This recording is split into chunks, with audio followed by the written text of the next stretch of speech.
धृतराष्ट्र संजय से कुरुक्षेत्र में एकत्रित सेनाओं के बारे में पूछते हैं। धृतराष्ट्र की चिंता उनकी आवाज और चेहरे के भावों से व्यक्त होती है। संजय धृतराष्ट्र को युद्ध के मैदान का विवरण देते हैं। यह दृश्य युद्ध की शुरुआत और धृतराष्ट्र की व्याकुलता को दर्शाता है। धृतराष्ट्र पांडवों और अपने पुत्रों की सेनाओं के बारे में जानकारी चाहते हैं। दुर्योधन आचार्य द्रोण के पास जाकर पांडवों की सेना का वर्णन करता है। दुर्योधन अपनी सेना के नायकों के बारे में बताता है। यह दृश्य दुर्योधन की रणनीतिक सोच को दर्शाता है। यह दृश्य अपनी सेना के प्रति दुर्योधन के विश्वास को दर्शाता है। दुर्योधन कौरव सेना के नायकों का परिचय कराता है।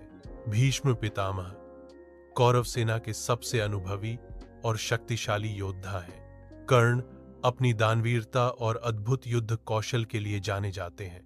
कृपाचार्य कौरव सेना के गुरु और महान रणनीतिकार हैं।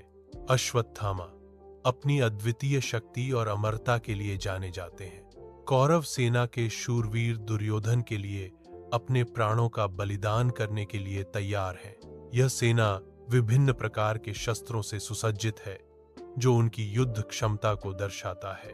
दृश्य दुर्योधन के प्रति सेना की अटूट निष्ठा को दर्शाता है। प्रत्येक योद्धा अपने राजा और अपनी मातृभूमि के लिए लड़ने के लिए दृढ़ संकल्पित है।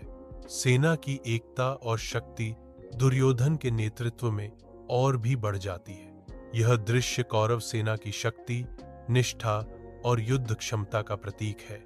दुर्योधन को अपनी सेना की ताकत पर संदेह है, भले ही वह भीष्म द्वारा संरक्षित हो।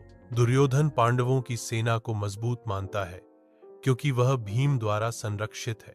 यह तुलना दुर्योधन के मन में युद्ध के संभावित परिणाम के बारे में आंतरिक संघर्ष और संदेह को दर्शाती है।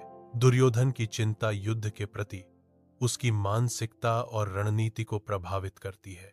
भीष्म ने दुर्योधन को प्रसन्न करने के लिए सिंहनाद के समान गर्जना करते हुए अपना शंख बजाया। शंखनाद युद्ध की शुरुआत का प्रतीक है।